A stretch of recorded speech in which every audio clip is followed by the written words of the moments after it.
There's this book titled And the Witnesses Were Silent. It's on a subject that's extremely hard to research. I wrote a book on this myself recently, owenmorgan.com. What Was Hitler an Atheist is the title of my book, but I wanted to go through this book, which is out of print now, and I wanted to see what it had to say about how the church handled being taken over by Hitler in Nazi Germany, basically. This isn't part one. If you didn't see the others, don't sweat it. This stands independently of the rest. I'll give context if it's missing.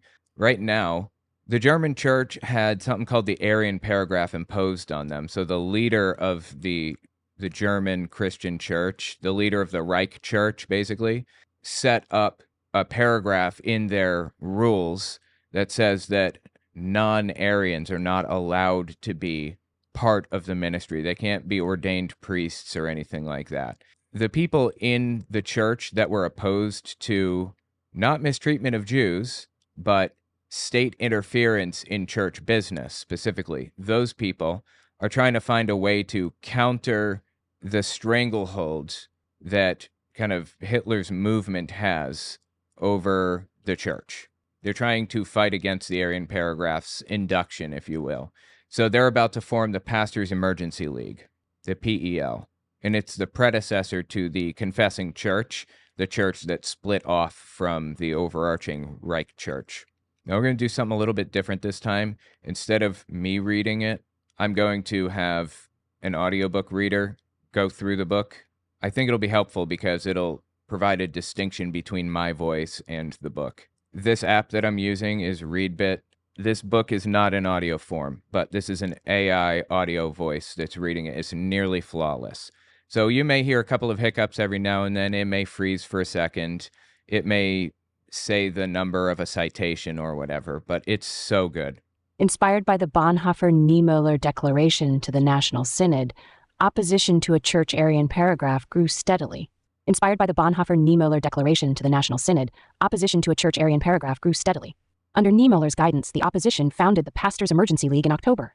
It was governed by a council of brethren. Its constitution was based on the Emergency League pledge. To the best of my ability, I acknowledge my responsibility for those who are persecuted for the sake of this confessional position.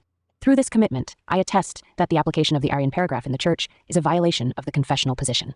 So this is the pledge that pastors took when they joined the Emergency League, I guess, the Pastors Emergency League. Through this commitment, I attest that the application of the Arian paragraph in the church is a violation of the confessional position. The early drafts of the Emergency League pledge reveal the theological development of this solidarity. With its vow not to neglect prayers of intercession for the brethren and, wherever possible, to render assistance to them in their distress, the first draft expressed solidarity with persecuted non-Arians between the lines. The second draft, which came from a Westphalian congregation, cited 2 Sam. Is this your kindness to your friend?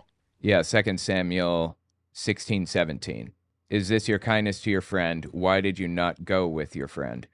So they're talking about this draft that showed solidarity with non-Aryans. But again, almost nobody at the time was in favor of working with non-Aryans. This was not an argument over morals, over whether Jews should be allowed to convert to Christianity.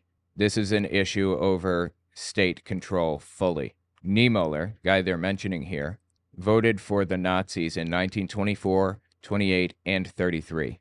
This whole thing was almost entirely made up of Nazis, all the way down. Is your kindness to your friend? Why did you not go with your friend? It listed 10 commandments of Holy Scripture as the foundation for the Emergency League pledges. Matt 22:37-39. The commandment to love one another was the third commandment. Yet there were already indications that this challenge was too great for most Christians. General public sentiment kept most from recognizing how virulent and destructive the Arian paragraph's challenge to Christian conscience really was. Those who resisted the Arian paragraph were more threatened by their church than by the state. In mid-November 1933, church authorities twice dismissed and subsequently reinstated pastors Martin Niemöller, Eitel Friedrich von Rabenau, and Kurt Scharf. So they were part of a conference, a church conference, which is like a big conglomeration or confederation of different church districts. And the church conference paid the pastors and they owned the mortgages for the parsonages, is that what it's called? The houses that they supply to the pastor and other clergy. They owned all that stuff. So they fired Martin Niemöller, which is the guy that started the Pastors Emergency League. They fired him and rehired him, apparently. I didn't realize that. Interesting. Those who resisted the Arian paragraph were more threatened by their church than by the state. In mid-November 1933, church authorities twice dismissed and subsequently reinstated pastors Martin Niemöller, Eitel Friedrich von Rabenau, and Kurt Scharf. At a meeting of the Reich Directorate of the German Christians on the 27th of October, Reich Bishop Müller emphasized the importance of merciless enforcement of the Arian paragraph. Right, so Reich Bishop Müller is talking about Ludwig Müller. I think maybe in the last part, we talked about the church coming together and forming a large body. And the 28 districts of the Protestant church in Germany were made up of predominantly Lutheran, some Reformed church, the predecessor to Presbyterian, and some districts were United churches, which is a combination of Reformed and Lutheran together. So the only real difference between Reformed and Lutheran was that Reformed believed in predestination. Anyway, they formed a confederation and they nominated Friedrich von Bodelschwing as their as their church bishop. And a month later, he resigned because he was getting a ton of threatening phone calls and harassment, all kinds of ugly stuff. And Hitler specifically, after he resigned, they held new elections. And in those new elections, Hitler specifically endorsed Ludwig Müller. Müller was like an unknown guy. Like nobody knew who he was. He was just some random military chaplain. And he believed in the Nazi party to the core. He's called an Alter Kämpfer, which is basically an old fighter. It meant original Nazi, like from the early days of the Nazi party. So anyway, Ludwig Müller won the election because of Hitler's election interference and started mercilessly enforcing the Aryan paragraph, trying to force non-Aryans or force Jewish converts to Christianity out of the church entirely, basically. That's what they're talking about here.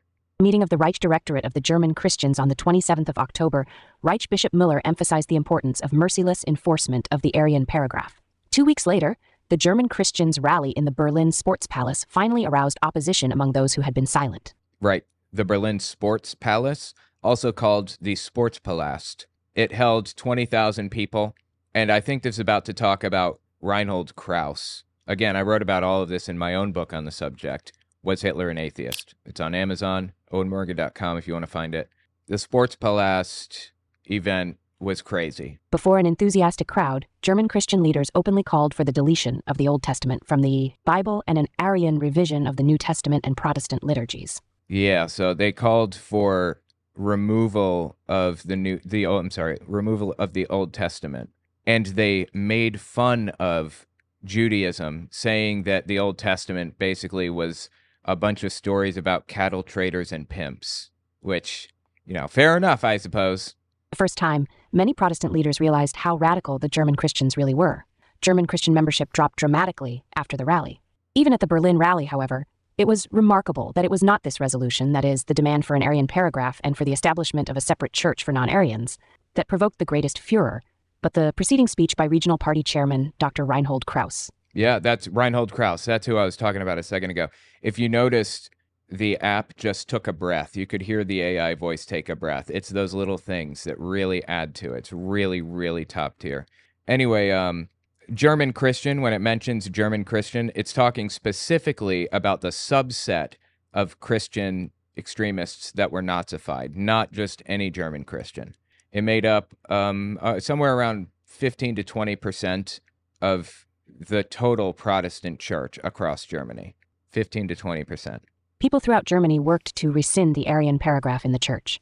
A group of Breslau clergy declared that Protestant Christians of foreign blood may not be excluded from the communion of an evangelical church. In a statement that did not explicitly mention the Aryan paragraph, Karl Barth challenged the notion that the Reformation corresponded to German national character.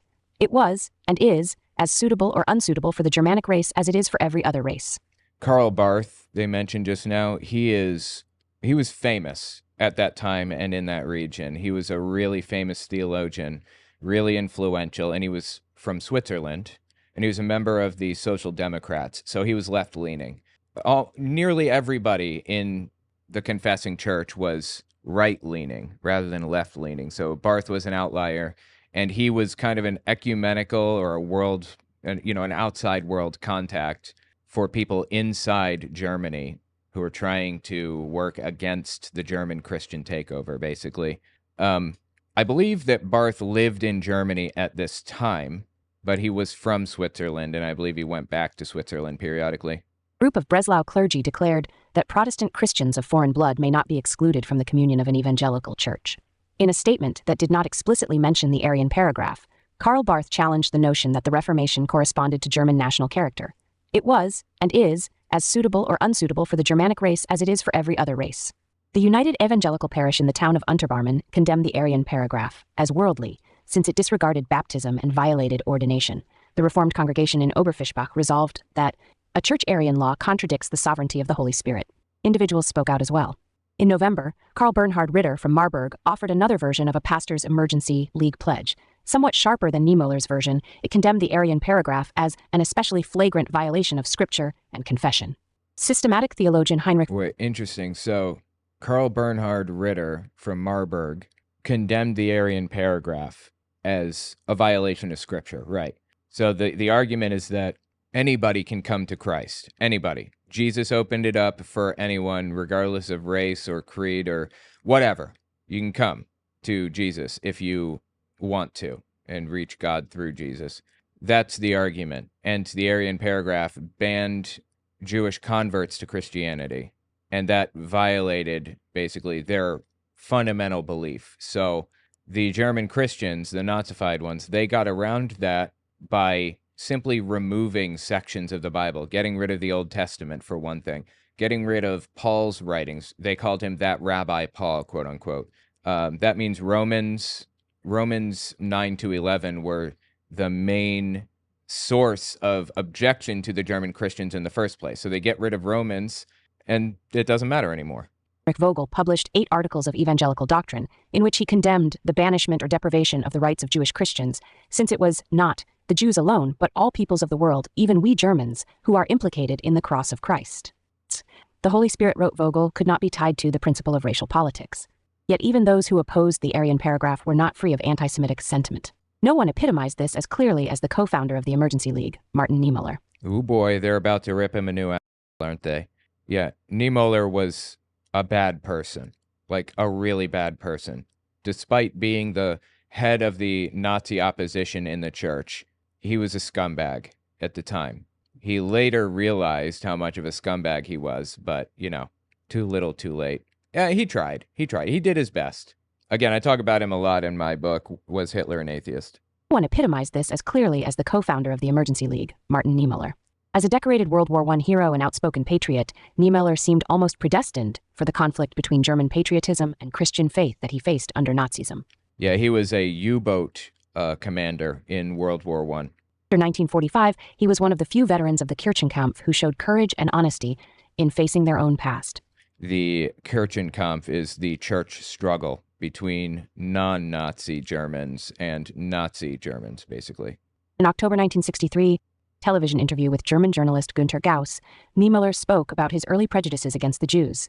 In the Niemöller's trial early in 1938, you fearlessly defended your evangelical standpoint against the Arian paragraph. This is Gauss speaking to Niemöller right now. In Niemöller's trial early in 1938, you fearlessly defended your evangelical standpoint against the Arian paragraph. But you also said that, as a former officer and the son of a Westphalian farmer, you could be believed when you said that you certainly did not like the Jews personally. Does this statement bother you today? Yes, of course, it bothers me. That was also a part of tradition. So this is Niemöller responding, yes, of course it bothers me today. Interesting. I mean, the dude, he fought against the Arian paragraph, but he thought that he could change Hitler's mind because he was like his leader. He loved Hitler, big fan of him. So he goes there and he tries to talk Hitler into kind of getting out of church affairs. And he ends up getting arrested over and over until 1937. Between 35 and 37, he's arrested multiple times. By 1937, Niemöller was sent to Sachsenhausen concentration camp, which is largely a camp for political prisoners for the most part. From Sachsenhausen, he requested permission to join the German Navy, basically. So he was still a Nazi. He still believed in this shit. even sitting in prison for 2 years. He applied in 1939, and they denied his request. So from 1939 to wait, no, I'm sorry. He applied in 39. He went to Sachsenhausen in 37. So from 37 to 41, 4 years, he was in Sachsenhausen concentration camp. From 41 to 45, 4 more years, he was in Dachau concentration camp. When Niemöller arrived in Dachau, they put him in a special cell that was right in view of the torture cell. So he watched people get tortured day in and day out. Niemöller did. And he still believed in Hitler and the whole Nazi belief system, the whole Nazi ideology, believed all of it. All the way up until, I think, 1945, when he was freed from prison after the war. He took his daughter and his wife to Dachau concentration camp to check out his cell, to see his old cell. As he walks past a tree, it has a little thing painted on it, a sign. It says, 200,000 people were cremated here, or something to that effect. And that's the moment in 1945 when he said, wow, this is actually really messed up. I didn't know 200,000 people died here. I mean, he watched people be tortured day in and day out for 8 years. So I don't know why that sign was a thing that flipped him, but he had problems is the point. I appreciate that he came to his senses eventually, but it took him like 8 years. As some of the other authors in this field have said about this subject, people who supported Hitler in 1933 could be found hiding Jews in 1943, 10 years later. So there was a big mental shift in those years. Maybe that was Niemöller's mental shift, that moment. Of course, it bothers me. That was also a part of tradition. This is Niemöller speaking in response to Gauss on the TV interview. In my native Tecklenburg, there were many farmers who were in debt to Jewish moneylenders and livestock traders. At that time, the mood in this area was not systematically anti-Semitic, but it was intuitively and traditionally so, and I never especially questioned it. And in the Wehrmacht of 1910, there was also this certain reserve toward Judaism. Today, I regret that very much. But at that time, it was not at all clear to me what only dawned upon me later in the concentration camp, that as a Christian, I must conduct myself not according to my sympathies or antipathies, but must see in each human being, even if he is unsympathetic to me, the fellow human being for whom Jesus Christ hung on his cross, as much as for me. Well, that's interesting and all, but that's not what changed his mind. It was him standing there looking at the tree. He's said that himself personally. After the war, he went on a big public tour trying to convince people to recognize fascism, basically. He's teaching people to recognize fascism. This one was in 1963. I think he died in the 70s, maybe. But anyway, he's the guy that famously wrote that poem. First they came for the communists, and I said nothing because I wasn't a communist. Then they came for the socialists. I said nothing because I wasn't a socialist. Then they came for the trade unionists. Then they came for the Jews. And then they came for me, and nobody was left to speak for me. That was Niemöller after the war. That time, it was not at all clear to me what only dawned upon me later in the concentration camp, that as a Christian, I must conduct myself not according to my sympathies or antipathies, but must see in each human being, even if he is unsympathetic to me, the fellow human being for whom Jesus Christ hung on his cross, as much as for me. This simply precludes any form of rejection and action against a group of human beings of any race, any religion, any skin color. Now's Gauss. Is this something you realized later? This is something I realized later. So Niemöller says that he recognized all of this stuff later, but if you notice, in his statement to Gauss, he didn't acknowledge that everybody is equal. He said everybody has the potential to be equal if they join the church. So I don't know. Did the dude learn his lesson? I don't know. I'm critical of every single person at that time, except maybe Bonhoeffer, Dietrich Bonhoeffer. He seemed to be doing what he did because he really believed that racism is wrong, basically. Determined to sign Bonhoeffer's 7th of September Declaration and to include some of the radicality of Bonhoeffer's protest in the Pastors' Emergency League pledge. But in the weeks and months that followed, Niemöller was under growing pressure to consider whether the opposition's energies should be employed at a more central spot, as undoubtedly Barth thought they should be. Right, so they were going to pull out of the church, basically, after the Aryan paragraph was enforced mercilessly, quote-unquote.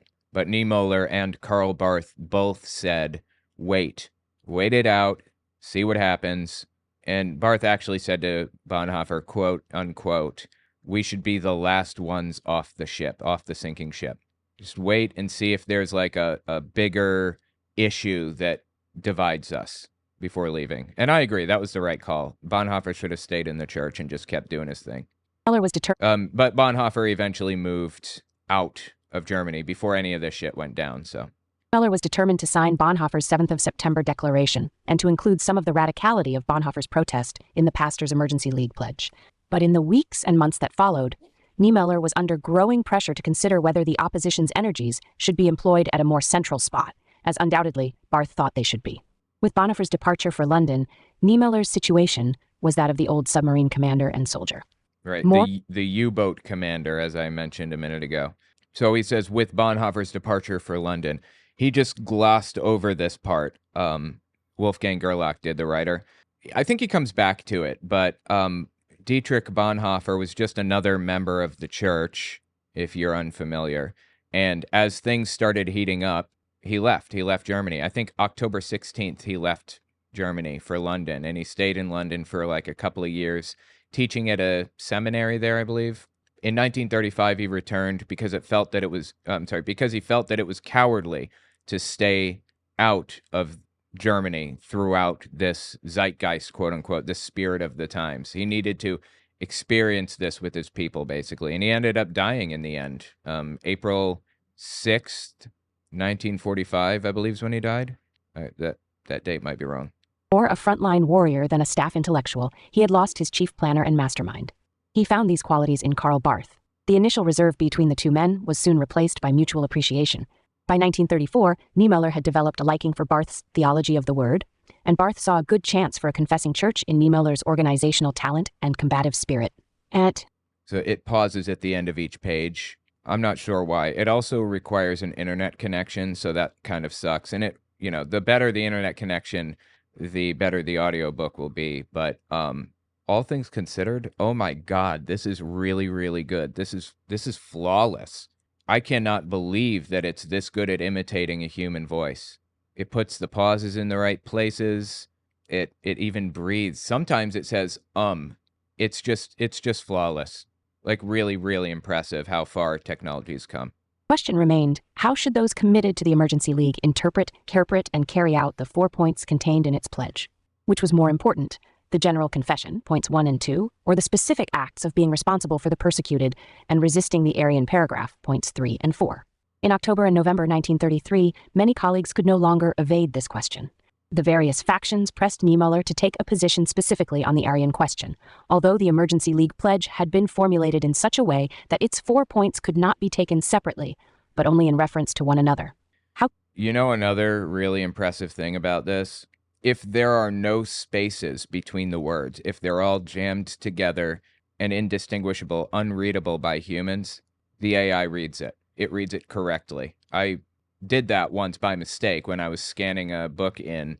It jammed a bunch of words together and it read it flawlessly.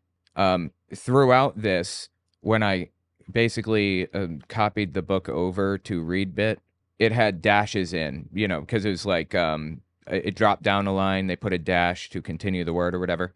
There are dashes all through this. So factions is FAC dash space TIONS, but it pronounces it correctly. Factions is really impressive technology. Could Niemeller ease the plight of his Emergency League brethren as long as he was ambivalent himself? Before the final passage of the Emergency League pledge on the 20th of October 1933, he had emphasized that the position regarding the Aryan paragraph is decisive for the Church today. Here the status confessionis exists. The task of the Church is to say today what communio sanctorum is. On the other hand, he did not disguise the fact that he would greatly have preferred to consider the Aryan clause as idiaphoron. On the 2nd of... I'm not familiar with that word, idiaphoron. That's how it's spelled. Yeah, I don't know this word. Idiaphoron? Something is indifferent, morally neutral, or neither forbidden nor required. Okay, first time I've heard that word. The 2nd of November, Niemeller published his principles regarding the Aryan question in the Church. He characterized the establishment of a Jewish Christian church as a utopia, and protested against a church law that excludes the non-Aryans or non-pure Aryans, so far as they belong to the Jewish people, from the offices of the Church. But, and here his weaknesses become evident, this recognition that... Did you catch it? It said, but. That was the AI. That is so impressive, man. They did such a good job with this. Sorry. I'm going to stop talking about it now. Jewish people, from the offices of the Church. But, and here his weaknesses become evident. This recognition, that is, that the Christian community has to take itself seriously, demands of us a high measure of self-denial, as a people that has had much to bear under the influence of the Jewish people, so that the wish to be freed from this demand is understandable. The question can be dealt with only in such a way that, on the basis of 1 Cor 8, we may expect that clergy of Jewish descent exercise restraint so as not to offend.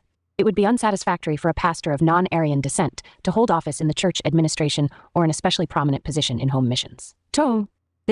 Okay, so it said that tome at the end because the citations, for some reason, are coming up as weird symbols like the infinity symbol or the omega symbol or whatever, like Greek symbols. I don't know why. It seems to gloss over them mostly, but sometimes it kind of pronounces one. Anyway, this was Niemöller speaking. He published an article on November 2nd titled Principles Regarding the Aryan Question in the Church. So what we just read was an excerpt from that. And it basically said, the question can be dealt with only in such a way that on the basis of 1 Corinthians 8, we may expect that clergy of Jewish descent exercise restraint so as not to offend. Wow, this is like needlessly complicated. Like, why is this written so confusingly? It would be unsatisfactory for a pastor of non-Aryan descent to hold office in the church administration or an especially prominent position in home missions. So Niemöller was basically saying, I don't want non-Aryans in positions of authority either. I don't want them in pastorships or chaplain positions or whatever. I don't want that if they converted from Judaism to Christianity. But my problem with the Aryan paragraph is that it violates the church confessions. That was the complaint, I think. This statement weakened points 3 and 4. It also encouraged Emergency League members, when confronted by the real problems posed by the Aryan paragraph, to make a virtue of verbal confession while avoiding concrete action. The wording of the Barmen and Dahlem declarations the following year are incontrovertible evidence of this. So the Barmen Declaration, specifically it mentions here, the Barmen Declaration was written, I believe, by Karl Barth and Niemöller, maybe. And it was what started the confessing church, the oppositional church to the Nazi movement. It was the landmark moment when it started. But I believe that Bonhoeffer was already out of the country by the time the Barmen Declaration was written, so he did not contribute to it, and he did not sign it, I believe. Wording of the Barmen and Dahlem declarations the following year are incontrovertible evidence of this. Oh yeah, and Dahlem was Niemöller's church district, basically. He was from the Dahlem church, which had 600 regular attendees and about 10 to 12,000 church tithe payers, basically. It's jumping down a page. Take a second. Wording of the Barmen and Dahlem declarations the following year are incontrovertible evidence of this. One result of this weakened position was the considerable modification of the original Bethel Confession against the wishes of Bonhoeffer, Vischer, and others. So it says the Bethel Confession was another confession. Again, they named the confessions after the city in which they were written, confessions and declarations. Bethel, Germany is where the Bethel Confession was written, basically. And Niemöller basically weakened the position of the declarations that Bonhoeffer signed on to, is what this is saying. And that got under his skin. It wasn't just Niemöller weakening it either. It was Bodelschwing too, like the Reich president for a month or whatever it was. He weakened Bonhoeffer's attempts to kind of set things right also. Anyway, it says, one result of this weakened position was the considerable modification of the original Bethel Confession against the wishes of Bonhoeffer, Vischer, and others. Niemöller finally published it in November 1933 under the title The Confession of the Fathers and the Confessing Congregation. By November 1933, Bonhoeffer was already gone again. Niemöller was on his own.